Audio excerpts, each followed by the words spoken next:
اللہ نے آدم علیہ السلام کو پیدا کیا اپنی قدرت سے, اماں حوا کو مٹی سے بنایا, ان کے بچوں یقین کر لیا بچوں نے کہ اللہ بڑا طاقتور ہے. دیکھو ابا کو بھی ہمارے, کیونکہ ان کے بچے آدم علیہ السلام کے بچے دادا تلاش کرتے رہے, ان کو دادا نہ قبر ملی نہ دادا ملے. وہ سوچتے تھے یار یہ کیسے ہو گیا, تو ان کو یقین آ گیا کہ یہ کس نے پیدا کیا ہے, اللہ نے. کیونکہ آدم علیہ السلام سے پہلے کا ان کو کوئی نہ کوئی مجسمہ ملا, جیسے ڈارون کہتے ہیں نا پہلے یوں تھا یوں, کچھ بھی نہیں ملا. کچھ تو تھوڑا سا ہوتا نا کہ جو آدم علیہ السلام سے آخری, جو ڈارون کے نظریے کے مطابق وہ آخری جانور جو انسان میں کنورٹ ہوا ہے, تو کچھ تو نظر آتے نا اس کے. آدم علیہ السلام بتاتے یہ والا میں تھا جو اس کے بعد اب ترقی کر کے میں یہاں تک پہنچا ہوں. ان کو تو 100% یقین تھا کہ اللہ ہر چیز پر قدرت رکھتا ہے, تبھی آدم علیہ السلام کے بچے غیر مسلم نہیں تھے, فرما بردار اور نافرمان تھے, مشرک نہیں تھے, اور اللہ کے وجود کا یقین بھی کرتے تھے. تو یہ سلسلہ صدیوں تک چلا ہے. سب کو پتا تھا یار ہمارا نسب جا کے رک جاتا ہے کہاں, آدم پہ. اس کے بعد تو چلو میاں بیوی میں ملاپ ہوا, بچے پیدا ہو رہے ہیں, اس کی تو کوئی لاجک بنتی ہے, یہ کیسے ہوا. تو مانتے تھے کہ کس نے پیدا کیا, اللہ نے. نوح علیہ السلام کئی صدیوں کے بعد آئے ہیں آدم علیہ السلام کے, ان کے دور میں بھی اللہ کے وجود کا انکار کسی نے نہیں کیا. ان کے دور میں شرک تو پھیلا ہے, شرک کہ اللہ نے اختیارات دے دیے دوسروں کو بھی. جیسے اللہ نے بغیر کسی لاجک کے بس مٹی سے پتلا بنایا آدم کا, اور ان کی پسلی سے اماں حوا کو نکالا, کن ہو جا, اور وہ ہو گئے. تو جیسے اللہ کو اس قسم کے اختیارات ہیں کہ وہ کر لیتا ہے بغیر کسی لاجک کے بھی, تو نوح علیہ السلام کے دور میں پہلی مرتبہ یہ شرک ہوا کہ اللہ نے دوسروں کو بھی یہ اختیارات دے دیے ہیں کہ وہ بھی جب چاہیں اپنی مرضی سے کچھ کر سکتے ہیں بغیر کسی. بول لو یار اتنی دیر سے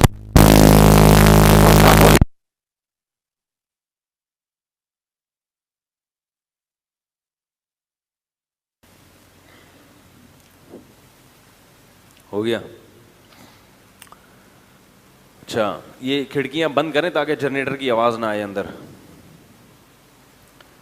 تو میں یہ عرض کر رہا تھا کہ نوح علیہ السلام وہ پہلے پیغمبر ہیں جو مشرکوں کی ہدایت کے لیے بھیجے گئے ہیں, سمجھ رہے ہیں. تو اس وقت شرک کون سا شروع ہوا, انہوں نے یہ کہا کہ جیسے آدم علیہ السلام کو بس اللہ نے بنایا, کوئی اس کی لاجک نہیں ہے, تو اللہ تعالیٰ نے دوسری بھی کچھ مخلوق ہیں جن کو اللہ نے یہ اختیار دیا ہے کہ وہ اللہ کے اختیار دینے سے جو چاہیں اپنی مرضی سے کر سکتے ہیں.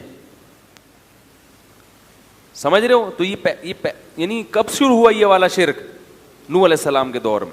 اور اس میں دو چیزیں بڑی عجیب تھیں. ایک یہ کہ انہوں نے یہ نہیں کہا کہ اللہ نے ان فلاں فلاں کو تمام اختیارات دے دیے ہیں, بلکہ اس والے کو اللہ نے بارش کا اختیار دیا, اس والے بت کو اللہ نے ود, سوا, یغوث, یعوق, نصر, یہ 5 بت تھے مشہور. تو کیا کہتے تھے, اس کو اللہ نے بارش کا اختیار دیا کہ یہ اپنی مرضی سے جب چاہے گا بارش برسا سکتا, باقی چیزوں میں یہ دخل اندازی نہیں کر سکتا. یعنی اگر بادل نہیں بھی ہیں, کوئی محکمہ موسمیات والے کہہ رہے ہیں کہ کوئی امکان نہیں ہے, لیکن یہ شوں کرے گا اور بادل آ جائیں گے. یہ بہت اہم مضمون ہے, اس کو اچھی طرح سمجھیں. اور جو شارٹ کلپ بنا بنا کے فتنہ اور فساد پھیلا رہے ہیں نا, وہ پورے میری اس مضمون کو شائع کریں, پھر اس کا جواب دیں مجھے. دوسرا وہ کہتے تھے اولاد کا اس کو ہے, یہ فلاں والے کو ہے, یہ اولاد دلوا دے گا آپ کو, چاہے کوئی سائنٹیفک لاجک نہیں ہوگی اولاد کی, کوئی اس کے بھی اولاد کے جراثیم نہیں ہے, بیوی بھی بانجھ ہے, مگر یہ اس کے پاس جب جاؤ گے, اس سے دعا مانگو گے تو اولاد کیا ہو جائے گا, اولاد ہو جائے گی. اس لیے نہیں کہ اس کو اختیار ہے, بلکہ اللہ کے اختیار دینے سے اس کے پاس بھی اختیار آ گیا ہے. کیونکہ اتنی سینس ان میں بھی تھی کہ یہ پتھر کے بنے ہوئے بت یہ تو تھے ہی نہیں, یہ کیا کر سکتے ہیں, یہ تو ہم نے بنائے اپنے ہاتھوں سے. لیکن وہ یہ کہتے تھے کہ ان کو گاڈ گفٹڈ صلاحیتیں ان کے اندر. پھر ان پر جب اشکال ہوتا کہ یہ تو کچھ نہیں کر سکتے, تو کہتے یہ نہیں کر سکتے, مگر اللہ تو ان کو اختیار دے سکتا ہے نا. بھائی اللہ تو سب کچھ کر سکتا ہے, تو اللہ نے ان کو اختیارات دے دی ہیں. تو 5 بڑے بڑے بت تھے, ود, سوا, یغوث, یعوق اور نصر, جن کا قرآن میں تذکرہ ہے. اور آپ تفسیر کی کتابیں اٹھا کے دیکھیں, اب سوال پیدا ہوتا ہے کہ ان مسٹنڈوں کو, یہ جو بت ہیں ان کو میں مسٹنڈا کہہ رہا ہوں, ان بتوں کو, ان مسٹنڈوں کو کیوں دیے اللہ نے؟ اگر دینے ہی تھے تو آپ کو دیتا, ان کو دیتا, یہ بتوں کو کیوں دیے؟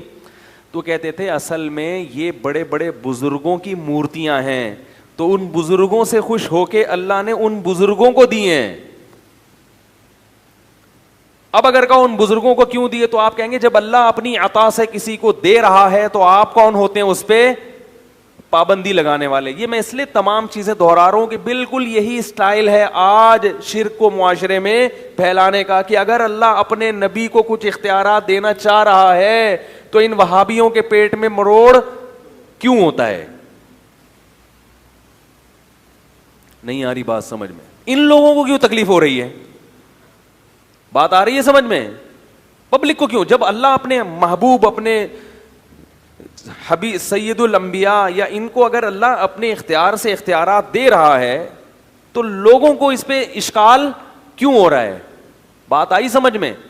تو نوح علیہ السلام اسی شرک کی نفی کے لیے دنیا میں آئے تھے کہ اللہ جس سے خوش ہوتا ہے اسے جنت تو دیتا ہے, اسے دنیا میں اعلیٰ مقام تو دیتا ہے, اسے لوگوں کا مقتدا اور رہبر تو بناتا ہے, اسے نیک صالح اولاد تو دیتا ہے, مگر اپنے اختیارات میں اس کو شرکت نہیں دیتا.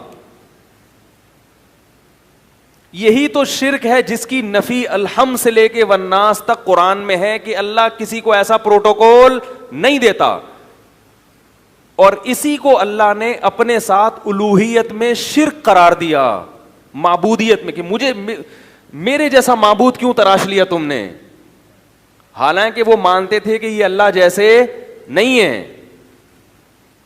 ہندو بھی ان بتوں کو ویسا بھگوان نہیں سمجھتے جیسا وہ آسمان پہ بیٹھے ہوئے خدا کو بھگوان کہتے ہیں, یہ ویسا نہیں ہے, لیکن اس نے ان کو کیا دیے ہوئے ہیں؟ اختیار دیے ہوئے ہیں. بات آ رہی ہے سمجھ میں؟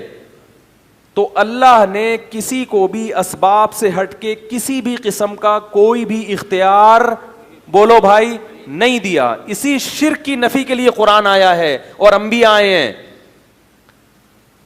تو نوح علیہ السلام کی قوم نے بزرگوں کے مرنے کے بعد ان کی مورتیاں بنا لی. بولا کہ چونکہ اللہ ان بزرگوں سے خوش تھا تو ان کی مورتیوں کے سامنے جھکو گے, ان سے مرادیں مانگو گے تو یہ اللہ کی عطا سے ہمیں دیں گے, خود نہیں دیں گے, اللہ کی عطا سے. اللہ نے ان کو اختیار دیا تو یہ ہمیں کیا دیں گے؟ اس اختیار سے ہمیں دیں گے. اب اس پر ایک اشکال ہوتا ہے, کہ ہم تو دیکھتے ہیں کہ بزرگوں اور پیغمبروں کے ہاتھ پہ بہت سی ایسی چیزیں صادر ہوئی ہیں جس کی کوئی سائنٹیفک لاجک نہیں ہے. کلمہ پڑھا رہا ہوں آپ لوگوں کو میں, لا الہ الا اللہ کا مطلب بیان کر رہا ہوں. ہمارے ہاں عقیدے پہ اکثر بیان ہوتا ہی نہیں ہے. تو بہت سے لوگ کہتے ہیں کہ بھئی دیکھو اللہ نے اختیارات تو دی ہیں نا, موسیٰ علیہ السلام لاٹھی کو سانپ بنا دیتے تھے, اس کی کوئی لاجک ہے؟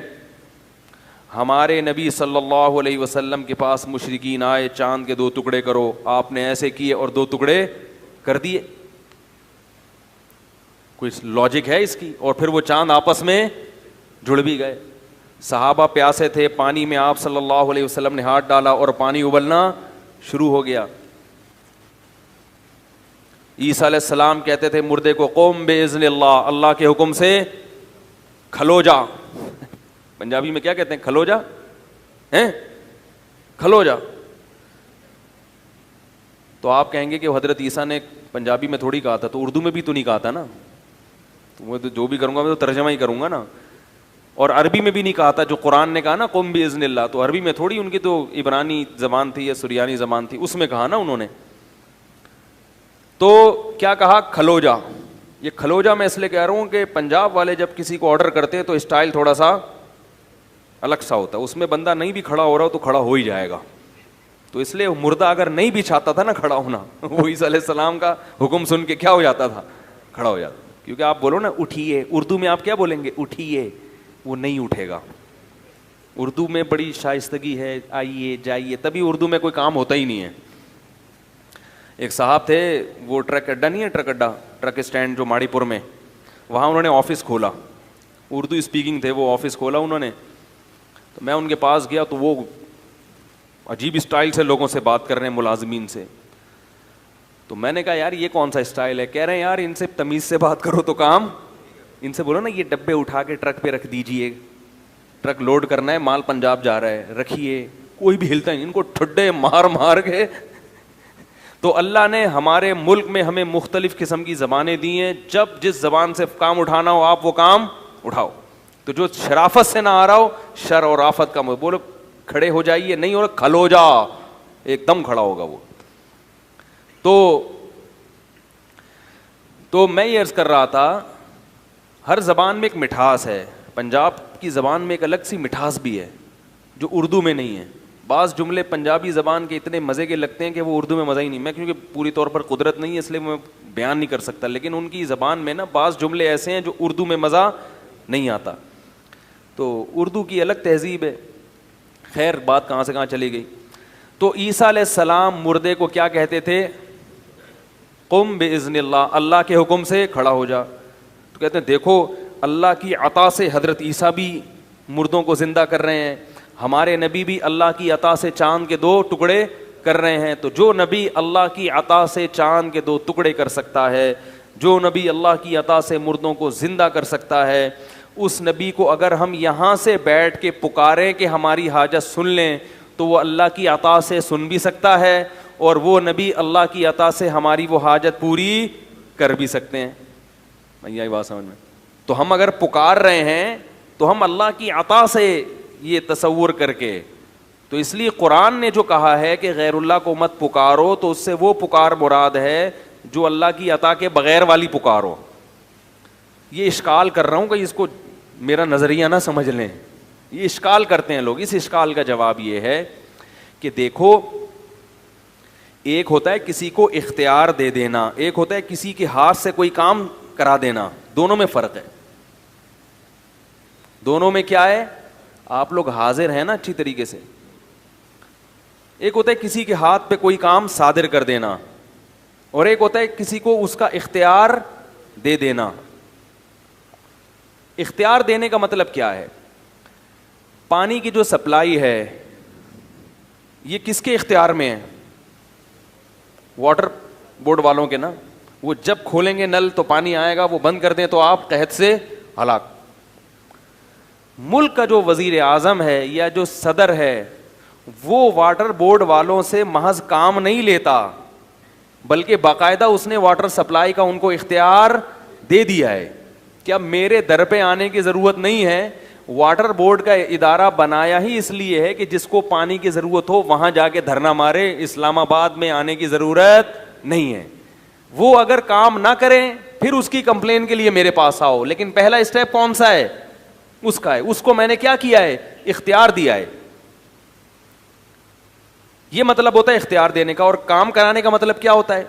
واٹر بورڈ والوں کے پاس آپ گئے, بولا بھائی پانی بند ہے اتنے عرصے سے, وال آپ کھول دیں. تو اس نے ایک ملازم کو بولا یار اس کو وال کھول ذرا.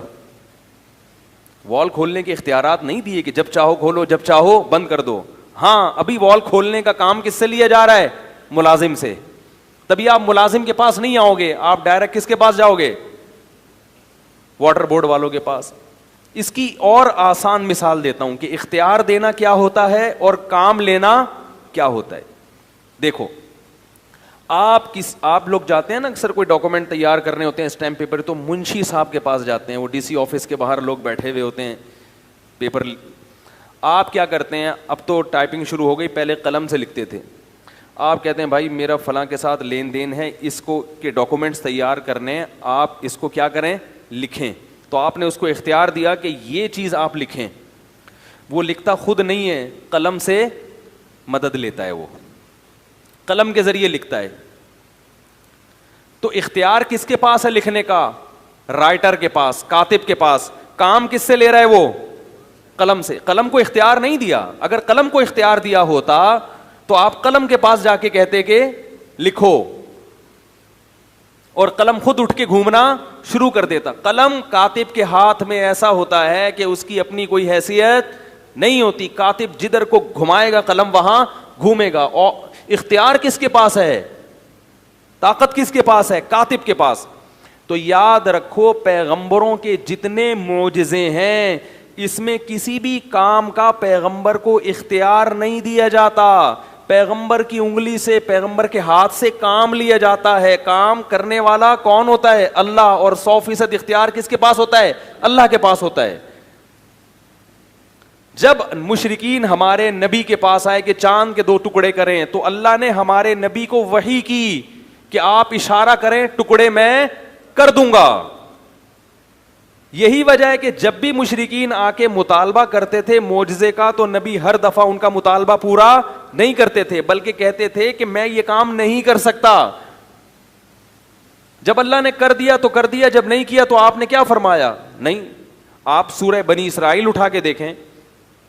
لن نؤمن لکا، ہم تجھ پر ایمان اس وقت تک نہیں لائیں گے. مشرکین کہتے اے نبی اس وقت تک ایمان نہیں لائیں گے حتی تفجر لنا من الارض ینبوعا، آپ اشارہ کریں اور زمین سے چشمہ جاری ہو جائے.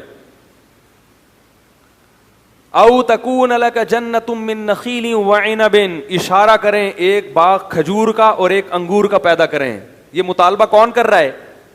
بولو بھائی مشرکین. اور کس سے؟ نبی سے. اور اس کا تذکرہ کہاں ہے؟ قرآن میں.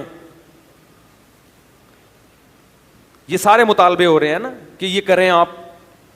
اور یکون لک بیت من زخرف، ایک گھر ہونا چاہیے سونے کا، اشارہ کریں ادھر سونے کا گھر بن جائے. او ترقا فی السماء، ابھی ہمارے سامنے آسمان پہ جائیں. ہم کہتے ہیں نبی آسمان پہ گئے ہیں، یہ معجزہ تھا. لے جانے والا کون ہے؟ اللہ. اسباب کی دنیا میں اپنے اختیار سے انسان اتنی اوپر نہیں جا سکتا. ممکن مر جائے گا نا انسان ہے، آکسیجن بھی نہیں ہے، اور اتنی یہ اللہ کی قدرت تھی کہ اپنے حبیب کو 7ویں آسمان پہ لے گیا. تبھی اس میں کوئی اعتراض بھی نہیں ہے، اشکال بھی نہیں، بھائی اللہ سب کچھ کر سکتا ہے. تو او ترقا فی السماء، آسمان پہ جائیں. لن نؤمن لرقیک حتی تنزل علینا کتابا نقرأ، اور ہم جانے پر یقین نہیں کریں گے جب تک ہمارے سامنے آسمان سے قرآن لے کر نہ آئیں. ہم اس کو پڑھیں گے پھر پتہ چلے گا کہ یہ واقعی، ہمیں تو نہ جبریل نظر آتے ہیں آسمان سے جو لے کر آ رہے ہیں، یہ تو سب چیزیں آپ دیکھ رہے ہیں. ان تمام چیزوں کا نبی نے جواب کیا دیا قرآن میں. نبی یہ بھی کہہ سکتے تھے کہ بھائی اللہ نے مجھے اختیارات دیے ہوئے ہیں لیکن میں تمہارے بیجا مطالبوں پہ اپنے اختیارات کو استعمال نہیں کروں گا. میں جب چاہوں گا تو معجزہ دکھاؤں گا، جب چاہوں گا معجزہ نہیں دکھاؤں گا. اختیارات تو ہیں اللہ کی عطا سے، میں سب کچھ کر سکتا ہوں لیکن میں کر نہیں رہا. یہ نہیں فرمایا. فرمایا سبحان ربی، قل اے نبی ان سے کہہ دیجیے سبحان ربی، میرا رب ہر عیب سے پاک ہے. عجز والا جو عیب ہے نا، کچھ نہ کر سکنے کا عیب، اس عیب سے کون پاک ہے؟ میرا رب پاک ہے. ہل کنتو الا بشرن، نہیں ہوں میں مگر ایک انسان، رسولہ، اللہ کا بھیجا ہوا پیغمبر. تو انسان تو یہ کام نہیں کر سکتا. انسان کو اسباب سے ہٹ کے اختیارات نہیں ہوتے، انسان کی صلاحیتیں محدود ہوتی ہیں. اتنی کلیئر کٹ بات قرآن میں آنے کے بعد بھی حیرانگی اس پر ہوتی ہے اس امت میں شرک کیسے پھیل گیا. بھائی یہ تو قرآن کے ترجمہ پڑھ لو تو سمجھ میں آ جائے گا.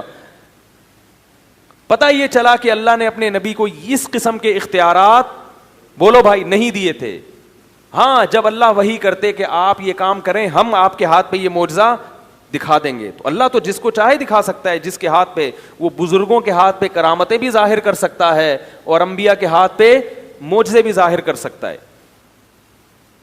یہی وجہ ہے کہ حضرت موسیٰ علیہ السلام لاٹھی کو سانپ بنانا نہیں جانتے اور نہ ان کو اللہ نے اختیار دیا. اگر اختیار دیا ہوتا تو ہر دفعہ اللہ سے پوچھتے نہیں کہ اب کیا کرنا ہے. پہلی دفعہ جب اللہ نے حضرت موسیٰ کے ہاتھ میں لاٹھی پکڑائی، بلکہ پہلے سے لاٹھی تھی، اللہ نے پوچھا یہ کیا؟ فرمایا پھینکو زمین پہ. جب زمین پہ پھینکا وہ سانپ بن کے دوڑنے لگی. اگر خود سانپ بنائی ہوتی تو موسیٰ علیہ السلام اسے دیکھ کے خوفزدہ ہوتے. قرآن کہہ رہا ہے ایسا بھاگے ہیں حضرت موسیٰ، ولم یعقب، پیچھے مڑ کے بولو بھائی نہیں دیکھا. پھر اللہ کہہ رہے خذھا، اے موسیٰ اس سانپ کو پکڑ لے. اگر موسیٰ علیہ السلام کو سانپ کو دوبارہ لاٹھی بنانے کا اختیار ہوتا تو حضرت موسیٰ خود پکڑتے اور کیا بنا دیتے اس کو, کہتے جیسے میں نے لاٹھی کو سانپ بنایا, میں اللہ کی عطا سے اس سانپ کو لاٹھی بھی بنا سکتا ہوں. اللہ نے بتایا کہ یہ جب میں چاہوں گا اسی وقت ہوگا, آپ کے سوچنے سے, آپ کے ارادے سے نہیں ہوگا, کیونکہ اختیار میرے پاس ہے, آپ کے پاس نہیں ہے. واٹر پمپ والوں کے پاس ہم جاتے ہیں نا تو وہ کہتے ہیں اختیار ہمارے پاس ہے, ہم جب چاہیں گے نل کھلوائیں گے, جب چاہیں گے نل نہیں, لہذا ہمارے پاس آؤ, ان کے پاس مت جاؤ. تو اب کیا ہے, موسیٰ علیہ السلام کو اللہ نے کہا یہ لاٹھی کیا بنے گی دوبارہ, خذھا, اے موسیٰ اس کو پکڑ لے, سنعیدھا سیرتھا الاولی, ہم وعدہ کرتے ہیں عن قریب, سا کا مطلب یہ وعدے کے لیے آتا ہے, عن قریب ہم یہ کریں گے, اس کو واپس لاٹھی بنا دیں گے. پھر موسیٰ علیہ السلام نے پکڑا, اچھا اللہ اب اطمینان ہو گیا. اگر حضرت موسیٰ کے پاس اختیارات ہوتے تو جب آگے دریا ہے, ٹھاٹھیں مارتی ہوئی موجیں ہیں, اور پیچھے کون ہے, فرعون, بنی اسرائیل نے کیا کہا, انا لمدرکون, مر گئے, پکڑے گئے ہیں بھائی, اب تو فرعون آئے گا. اور موسیٰ علیہ السلام کہہ سکتے تھے میرے پاس تو لاٹھی ہے, اللہ نے مجھے اختیار دیا, جب چاہوں گا سمندر کے 2 ٹکڑے کر کے درمیان سے نکل جاؤں گا. حضرت موسیٰ نے فرمایا ان معی ربی, میرے ساتھ رب ہے, کچھ نہ کچھ کرے گا وہ مدد, مجھے نہیں پتا کیا کرے گا لیکن کرے گا ضرور. تو اللہ نے کیا کہا اس لاٹھی کو, اے موسیٰ اضرب بعصاک, اپنی لاٹھی مار کہاں پر, البحر, سمندر پہ. فکان کل فرق کالطود العظیم, دونوں طرف کی موجوں کو پہاڑوں کی شکل میں روک دوں گا میں. تبھی ہر بات سے پہلے حضرت موسیٰ پوچھنے کیا کرنا ہے, کیا کرنا ہے. تو مردوں کو زندہ کرنے سے پہلے بھی حضرت عیسیٰ علیہ السلام کو اللہ بتاتے تھے کہ بولو, کھڑے ہو جاؤ مردہ, تو مردہ اللہ کے حکم سے کیا ہو جائے گا, کھڑا ہو جائے گا. مردہ زندہ کرنے کے اختیارات آپ کے پاس نہیں ہیں, آپ کے ہاتھ پہ مردے زندہ کروں گا, اختیار اپنے پاس رکھوں گا, آپ کو اختیار نہیں دوں گا. اب بھی کلیئر نہیں ہو رہی بات تو میرے بھائی پھر تو کیسے سمجھائیں یار, کیسے سمجھائیں.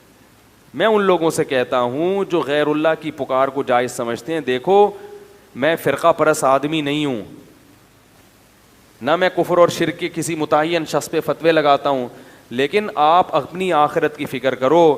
ابراہیم علیہ السلام نے اپنی قوم کو سمجھایا کہ شرک چھوڑ دو, شرک چھوڑ دو, قوم نہیں مانی. ابراہیم علیہ السلام نے کہا انما اتخذتم من دون اللہ اوثانا مودۃ بینکم فی الحیات الدنیا, تمہارے آپس میں ریلیشن اچھے ہیں, اس ریلیشن کی وجہ سے میری بات کا انکار کر رہے ہو, لیکن یہی تعلقات قیامت کے دن تمہارے نقصان کا سبب بنیں گے, ایک دوسرے کے دشمن بن کے ایک دوسرے کے گریبان پکڑو گے. اس لیے میں اللہ کا واسطہ دے کے ان لوگوں سے کہتا ہوں جو یہ کہتے ہیں کہ اللہ نے اپنے نبی کو بھی اختیارات دی, ہم نبی سے بھی مانگ سکتے ہیں, بزرگوں سے بھی مانگ سکتے ہیں, مزاروں پہ بھی سجدے کر سکتے ہیں, تو یاد رکھو کہ اگر آپ اپنی اس روش سے باز نہیں آئے, اور تو یہ بھی کیا ہے, یہ آپس کے مسلک پرستی, پیر پرستی. میرے دامت برکاتہم نے کہہ دیا ایسا نہ ہو کہ جیسے ابراہیم علیہ السلام اپنی قوم کو ڈرا رہے تھے, تو وہ ڈر وہ تنبیہ ہمارے لیے بھی ہے کہ یہی تعلقات قیامت کے دن ایک دوسرے کے لیے عذاب بن جائیں گے. اللہ شرک کے معاملے میں بہت غیرت رکھتا ہے, وہ کہتا ہے نہ میں نے کسی کو اختیار دیا, لم یتخذ ولیا من الذل, نہ کسی کو کمزوری کی وجہ سے میں نے اپنا ولی بنایا, نہ وزیر بنایا. وزیر ہوتا ہے نا کہ کچھ کام آپ کریں گے, کچھ اختیارات اس کے پاس ہیں, کسی کو نہیں.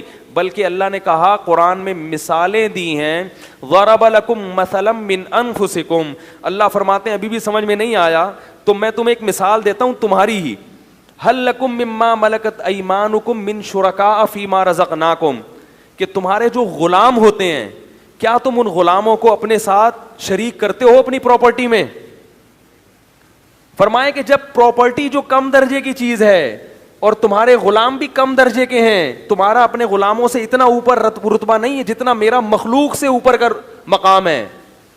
غلام بھی تمہاری طرح کا انسان ہے, تم اس کو شریک نہیں کرتے اپنی پراپرٹی میں, تو میں اپنے اختیارات میں اپنی مخلوق کو کیسے شریک کروں گا, جبکہ مخلوق کا جو مقام ہے. دیکھو ہمارا جو غلام سے رشتہ ہوتا ہے تو غلام بھی انسان, ہم بھی کیا ہیں, انسان. تو اتنا کم درجے کا نہیں ہوتا ہم سے. لیکن مخلوق تمام کی تمام اس کا تو اللہ سے کوئی اس لحاظ سے رشتہ, جو یعنی جنس کے لحاظ سے تو کوئی رشتہ بنتا ہی نہیں ہے نا. وہ مخلوق ہے, وہ خالق ہے. اولاد اور باپ کا رشتہ نہیں ہے, بھائی بہن کا رشتہ نہیں ہے. فرمایا انتم الفقراء الی اللہ, سب کے سب فقیر و محتاج ہو میرے, کسی کو میں نے کسی بھی اختیار میں شرکت نہیں دی ہے, سب اپنے پاس رکھا ہے. تو اس لیے بھائی یہ بہت خطرناک شرک ہے جو آپ کی قبر کو آگ سے بھر دے گا, آپ کی بخشش کی دعا کو حرام کر دے گا آپ کے والد اولاد کے لیے. اولاد کو اجازت نہیں ہوگی کہ آپ کے لیے بخشش کی دعا مانگیں. اب بات سمجھ میں آئی کہ معجزہ الگ چیز ہے, اختیار دینا الگ چیز ہے. بالکل اس کی مثال ایسے ہے, بارش اللہ برساتا ہے, برسانے کا کام کس سے لیتا ہے؟ فرشتوں سے. کہتے ہیں بارش برسانے کا فرشتہ یہ فلاں, تو کام اللہ کسی سے بھی لے سکتا ہے, فرشتوں سے بھی, پیغمبروں سے بھی, اولیاء اللہ سے بھی, مگر اختیار کس کے پاس ہے؟ تبھی ہم بارش کی دعا بارش کے لیے فرشتوں کو نہیں پکارتے, اسی طرح میرے بھائی بارش کے لیے پیغمبروں کو بھی نہیں پکارتے. فرشتے نے حضرت مریم کو اولاد عطا کی, قرآن میں آتا ہے, سمجھو اس کو اچھی طرح. جبریل آئے حضرت مریم کے پاس, مریم نے پوچھا کون ہو؟ فرمایا فرشتہ ہوں, انسان نہیں ہوں. کیوں آئے ہو؟ لِأَهَبَ لَكِ غُلَامًا زَكِيًّا, بیٹا دینے کے لیے آیا ہوں. تو کیا اللہ نے جبریل کو اختیار دے دیا کہ اولاد دیں؟ نہیں اختیار دیا. اللہ بیٹا دے رہے ہیں, پھونک کس کی استعمال ہو رہی ہے؟ بولو بھائی, جبریل کی. یہی وجہ ہے کہ جب بھی اولاد مانگی جاتی ہے کبھی بھی کسی فرشتے سے یا جبریل سے, بولو نا, نہیں مانگی جاتی. تو اگر آپ یہ دلائل دیتے ہو کہ اللہ کے نبی نے چاند کے 2 ٹکڑے کیے اور یہ کیا, یہ معجزہ دکھایا, تو ہم اللہ کے نبی سے مانگتے ہیں, تو پھر اولاد کس سے مانگنی چاہیے؟ جبریل سے. وہ تو قرآن میں آتا ہے کہ انہوں نے حضرت مریم کو بغیر باپ کے اولاد دی. تو جو بغیر شوہر کے اب کسی عورت کو اولاد دے سکتے ہیں تو میاں بیوی کو کیوں نہیں دے سکتے؟ پھر وہ یہاں تو شوہر بھی ہے اور بیوی بھی ہے اور دونوں صحت مند ہیں, پھر جبریل سے کیوں نہیں مانگتے؟ اسی لیے نہیں مانگتے, ہمیں پتا ہے کہ حضرت مریم کے اولاد کا ہو جانا جبریل کی قدرت کی دلیل نہیں ہے, یہ اللہ کی قدرت کی دلیل ہے. اور اس سے یہ بھی پتا چلا کہ یہ جو نسبت ہے کہ میں تمہیں اولاد دے رہا ہوں, یہ نسبت حقیقی نہیں ہے, مجازی ہے. بعض دفعہ کسی کے ہاتھ پہ جب کوئی کام ہوتا ہے تو نسبت اس شخص کی طرف کر دی جاتی ہے, کیونکہ بعض لوگ یہ بھی دلیل دیتے ہیں کہ دیکھو نبی نے کہا کہ میں یہ کرتا ہوں, میں یہ کرتا ہوں. حضرت عیسیٰ نے کہا ابریح الاکمہ, میں کوڑ کے مریضوں کو اور مادرزاد نابیناؤں کو میں شفا دیتا ہوں.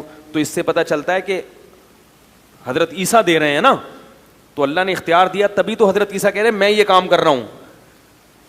اس کا جواب سمجھیں کہ بعض دفعہ ایسے ہوتا ہے, اس کو کہتے ہیں نسبت مجازی. دیکھو زبان میں نا مجاز بہت چلتا ہے. میں اس کے ایک مثال دیتا ہوں کہ آپ کیا کہتے ہیں میری گاڑی پنچر ہو گئی, حالانکہ گاڑی نہیں, گاڑی کا ٹائر پنچر, لیکن نسبت آپ نے گاڑی کی طرف کر دی سہولت کے لیے. آپ کہتے ہو یار اس دعوت میں فلاں بندہ 3 ڈشیں کھا گیا, حالانکہ ڈش کوئی کھا سکتا ہے, ڈش کے اندر جو چاول تھے وہ کھائے ہوتے ہیں, لیکن نسبت کس کی طرف کر دی؟ تو لغت میں, زبان میں, انگریزی ہو, اردو ہو, عربی ہو, سب میں یہ چلتا ہے کہ کرنی کسی اور کی طرف نسبت چاہیے تھی, اس کو مجاز کہتے ہیں. آپ کسی کو شیر کہتے ہیں تو مجازن نہیں ہے, حقیقت نہیں ہے. مجاز لے کے لگ رہا ہے دیکھنے میں شیر, حرکتیں کیسی ہیں شیر جیسی, حرکتیں کتے جیسی ہوں تو لوگ پیار سے ایسے آدمی کو کیا کہتے ہیں؟ بولو نا, کتا کہتے ہیں, نفرت سے. اب دیکھو نفرت سے کہتے ہیں مگر میں نے اس کے لیے لفظ کیا استعمال کیا؟ پیار سے. یہ بھی مجاز ہے کہ آپ بالکل اس کے اپوزٹ لفظ استعمال کرتے ہیں اس کو کلام میں چاشنی پیدا کرنے کے لیے, ورنہ کسی کو پیار سے کتا نہیں کہا جاتا. پیار سے کتا, دیکھو 2 آدمی بہت لڑ رہے ہو نا اور ہمیشہ ایک دوسرے کے خلاف نفرت ہو تو مجازن کہہ دیے جاتے ہیں یار ان دونوں کی تو محبت ہی کبھی ختم نہیں ہوتی, پتہ نہیں کیوں اتنی محبت کر رہے ہیں, مقصد کیا ہوتا ہے, نفرت کیوں کر رہے ہیں. تو مجاز میں اپوزٹ چیزیں چلتی ہیں. دیکھو قرآن میں آتا ہے, قرآن میں اللہ تعالیٰ کا ارشاد ہے کہ حلال و حرام کرنے کا اختیار صرف کس کے پاس ہے؟ اللہ کا۔ نبی نے ایک مرتبہ قسم کھا کے شہد کو اپنے اوپر حرام کر لیا کہ میں شہد نہیں کھاؤں گا۔ قرآن نے کہا لما تحرم ما احل اللہ لک، اللہ نے جس چیز کو حلال کر دیا آپ اسے حرام کیوں کر رہے ہو؟ کیا مطلب؟ یہ آپشن، یہ اختیار کس کے پاس ہے؟ آپشن تو نہیں کہیں گے اس کو، آپشن تو دو چیزوں کا ہے۔ یہ کس کے، یہ طاقت کس کے پاس ہے؟ نبی اللہ کے حلال کو بیان کرتے ہیں، خود سے نبی حلال نہیں کرتے، نہ کسی چیز کو حرام کر سکتے ہیں نہ حلال، یہ تب اللہ کے پاس ہے۔ تبھی اللہ کے نبی نے اپنے اوپر ایک چیز کو حرام کیا، اللہ نے کہا آپ نے کیسے حرام کر لیا، لہذا اس قسم کو توڑیں، کفارہ ادا کریں۔ لیکن ایک جگہ قرآن میں آتا ہے عیسیٰ علیہ السلام نے کہا وَلِأُحِلَّ لَكُمْ بَعْضَ الَّذِي حُرِّمَ عَلَيْكُمْ، عیسیٰ علیہ السلام بنی اسرائیل کے پاس آئے اور کہا میں اس لیے آیا ہوں کہ چند چیزیں جو تم پر حرام کر دی گئی تھیں اللہ ہی کی طرف سے، میں ان کو حلال کرنے آیا ہوں۔ ایک طرف قرآن کہہ رہا ہے کہ آپ کوئی حلال و حرام نہیں کر سکتا، ایک طرف عیسیٰ ابن مریم کہہ رہے ہیں کہ میں کیا کرنے آیا ہوں، حلال۔ تو اصل میں یہ بھی نسبت کیا ہے؟ مجازی، کیونکہ کریں گے اللہ ہی حلال، اس حلت کو بیان حضرت عیسیٰ کریں گے، اس لیے حضرت عیسیٰ نے مجازن اپنی طرف اس کی نسبت کر دی۔ تو مجازن نسبت اس طرح قرآن میں بھی ہوئی ہے، جیسے وہ سلیمان علیہ السلام کا تخت اٹھا کے لائے ایک بزرگ، سلیمان علیہ السلام نے کہا کہ ایکم یاتینی بعرشہا قبل ان یاتونی مسلمین، کون ہے ملکہ سبا کا تخت اٹھا کے لائے گا؟ جن نے کہا میں لاؤں گا، مجلس برخاست ہونے سے پہلے میں حاضر کروں گا۔ قرآن کہہ رہا ہے جو ایک تھے جن کے پاس کتاب یعنی زبور کا علم تھا، انہوں نے کہا میں پلک جھپکنے سے پہلے لاؤں گا، اور کہا اور تخت حاضر۔ تو یہ کام کسی انسان کے بس میں نہیں ہے۔ یہ اختیارات اگر اللہ نے ان بزرگ کو دیے تھے تو پہلے اللہ سلیمان علیہ السلام کو دیتا نا یہ اختیارات جو نبی تھے، تبھی تو کہنے کون لائے گا بھائی۔ پتہ یہ چلا کہ لایا کون ہے؟ اللہ ہے۔ اللہ نے ان بزرگ کے ہاتھ پہ کرامت ظاہر کر دی، لیکن بزرگ نے نسبت اپنی طرف کر دی کیونکہ ان کو الہام ہوا کہ اللہ آپ کے ہاتھ پہ یہ کام دکھا دے گا، تو انہوں نے کہا میں لے کر آؤں گا، حالانکہ وہ نہیں لا رہے ہیں۔ جو یوں کر سکتا ہو وہ تو دنیا کا نظام ہی اس کے ہاتھ میں آ جائے گا بھائی۔ تبھی میں کہتا ہوں نا، یہ روحانی علاج والے کہتے ہیں نا سنگ دل محبوب آپ کے قدموں میں، اس کو بولو پٹھان ہوٹل سے پیسوں کے بغیر 2 پراٹھے اٹھا کے لا، تو کہاں سے لائے گا قدموں میں؟ 2 پراٹھے تو دور کی بات، 1 پراٹھا، کیونکہ 2 سے پیٹ صحیح طرح بھرتا ہے، اس لیے میں 2 کی مثال دیتا ہوں۔ اٹھا کے لیا تو 1 پراٹھا نہیں لا سکتے بھائی۔ یہ میری اور آپ جیسے، میں تو نہیں الحمدللہ یہ آپ جیسے کچھ معذرت کے ساتھ جو بیان نہیں سن رہے، کچھ بیوقوف لوگ ہیں جن کی وجہ سے ان کی دکانیں چل رہی ہیں، ورنہ یہ تو بغیر پیسوں کے پراٹھا نہیں اٹھا سکتے، پیسوں کے ساتھ بھی لائن میں لگنا پڑتا ہے پراٹھا اٹھانے کے لیے۔ چلو پیسے دے کے یوں اٹھا لیں یہ بھی نہیں ہو سکتا، تو جو پراٹھا نہیں اٹھا سکتا وہ آپ کی محبوبہ کو آپ کے قدموں میں کہاں سے ڈال سکتا ہے؟ تو انبیاء کرام کا معجزہ سمجھ میں آ گیا کہ جو معجزات انبیاء کے پاس ہوتے ہیں وہ اللہ نے ان کو اختیارات نہیں دیے ہوتے، اللہ جب چاہتا ہے اپنی مرضی سے اپنے کسی حبیب کے ہاتھ پر، اپنے پیغمبر کے ہاتھ پہ کوئی چیز ظاہر کر دیتے ہیں تاکہ لوگوں کو اس کی نبوت پہ یقین آ جائے، اور بزرگ کے ہاتھ پہ اللہ بعض دفعہ کرامت ظاہر کر دیتے ہیں تاکہ لوگوں کو اطمینان ہو جائے کہ یہ اللہ کا محبوب ہے، بشرطے کہ محبوب ہونے کے دوسری چیزیں پائی جائیں، گناہوں سے بچتا ہو، بدعات سے بچتا ہو۔ تو اگر اس کے باوجود آپ یہ سمجھتے ہیں کہ نہیں ما فوق الاسباب اللہ نے اختیار دیے ہوئے ہیں، تو پھر میرے بھائی یہ شرک ہے، اور قرآن میں جگہ جگہ اس کی نفی ہے کہ میں نے کسی کو بھی اختیارات نہیں دی۔ اب میں آخری سوال کر کے اپنی بات کو ختم کرتا ہوں۔ یہ سوال میں پہلے بھی کئی دفعہ دہرا چکا ہوں کہ بھائی جو یہ مانتے ہیں کہ نہیں اللہ نے اپنے پیغمبروں کو اختیار دیے ہوئے ہیں اور وہ جب چاہیں اللہ کی عطا سے حاجت پوری کرتے ہیں، تو پھر میں ایک سوال اکثر دہراتا ہوں کہ اللہ نے کیا تمام اختیارات دے دیے ہیں یا بعض اختیارات دیے ہیں؟ اگر اللہ نے تمام چیزوں کے اختیارات دے دیے ہیں تو پھر ہم کب اللہ کو مانگیں، اللہ سے مانگیں، اور کب اللہ کے نبی سے مانگیں؟ جب سارے ہی دے دیے، بھائی وزیر اعظم اگر مکمل اختیار دے دیتا ہے کسی کو بھی تو پھر وہ وزیر اعظم کے پاس جانے کی ضرورت کیا ہے؟ صحیح ہے نا؟ پھر تو جب اس کو دے تو وہ بھی دوسرا گویا وزیر اعظم ہی بن گیا وہ تو اگر سب اختیارات دیے ہیں تو پھر ہم کون سی چیز میں اللہ کو پکاریں اور کون سی چیز میں نبی کو؟ یا ساری زندگی اگر نبی ہی کو پکارتے رہیں اللہ کو نہ پکاریں؟ تو یعنی کہ یہ کوئی برا کام ہوگا یا اچھا کام ہوگا, اس کا جواب دیں. دوسری بات یہ کہ اگر سارے اختیارات نہیں دیے, کچھ چیزوں کے دیے ہیں, تو وہ کچھ چیزیں معلوم ہیں یا مجہول ہیں, یعنی وہ کچھ چیزیں ایسی ہیں جو ہمیں پتہ ہے کہ کون کون سی چیزیں ہیں, یا ہمیں پتہ نہیں ہے. تو اگر پتہ نہیں ہے تو جب پتہ ہی نہیں تو اختیار دینے کا فائدہ کیا؟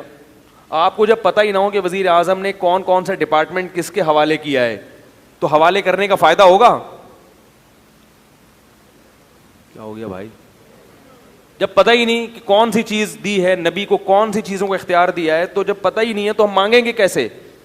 اور اگر پتہ ہے کہ نہیں ان چیزوں کا اختیار دیا ہے, تو ان چیزوں کی لسٹ یوٹیوب پہ شائع ہونی چاہیے, اخبار میں آنی چاہیے, کتابوں میں چھپنی چاہیے کہ بھائی اللہ نے تمام چیزوں کے اختیارات نہیں دیے, بلکہ بعض چیزوں کے دیے, وہ بعض یہ ہیں, اولاد کا ہے, بارش کا نہیں ہے, رزق کا ہے مگر فلاں چیز کا نہیں ہے. اس طرح سے آپ ایک لسٹ شائع کریں.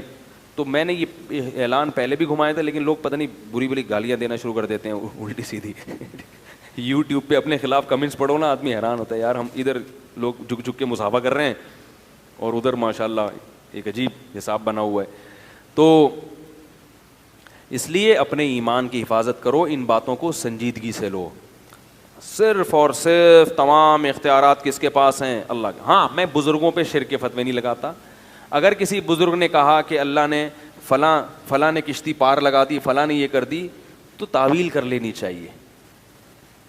بھائی انہوں نے بھی مجازن نسبت کر دی ہوگی. جیسے میں یہ کہہ دوں کہ حضرت عیسیٰ نے مردے کو زندہ کر دیا, تو یہ حضرت عیسیٰ کی طرف جو میں نے نسبت کی ہے, یہ نسبت کیا ہے؟ مجازن.